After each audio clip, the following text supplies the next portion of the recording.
Okay, video number 5.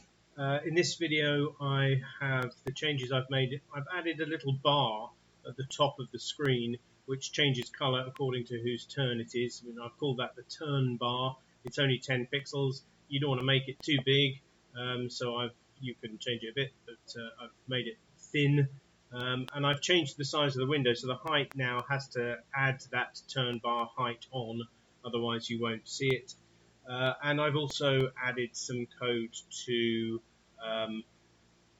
display the winning line. So I've put winning line as a global variable now.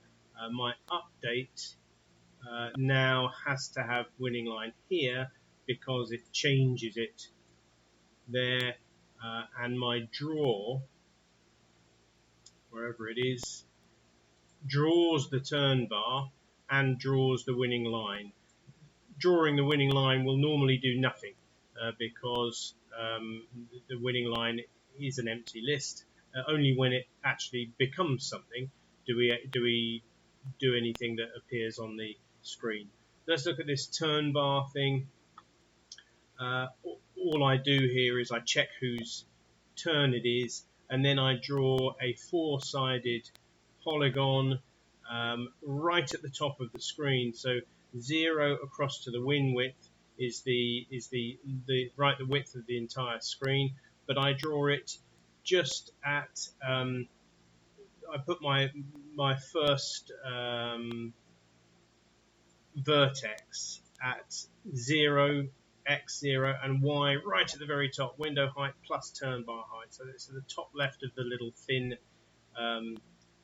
rectangle. Then I've got win width, win height plus turn. So this is now right at the top right of the little rectangle.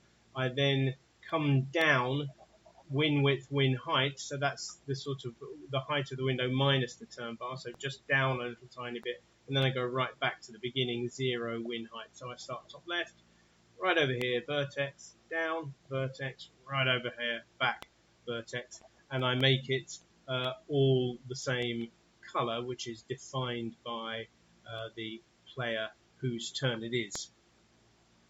Now displaying the winning line, don't forget that when I call get winning line, I actually get returned the coordinates of the winning line. So this is fairly straightforward. I test here that if the length of the winning line is 4, go ahead and do the drawing, otherwise do nothing. That's why in my draw function up here I can keep calling draw winning line, safe in the knowledge that if there isn't a winning line, nothing's going to happen.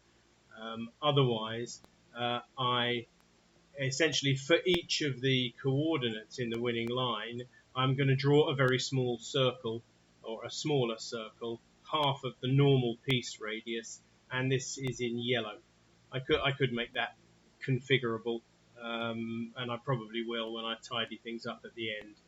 Anything else I need to worry about here? I don't think there's any more imports. Let's just see that working. Okay, so you can see it's red's turn now, and I click that and it's blue's, and we can put some things in. Oops, put some things in here, and as soon as I get a line now, it shows me that the blue has won. So we're pretty much done, I think, with connect4. Other things that we could do, of course, is make this networked. You can only play it on your own LAN, and I know that students would much rather see if they can play it on the internet, but that's very, very difficult to do, or at least much more difficult to do, because you have to do something called port forwarding. Only the Wi-Fi router has its own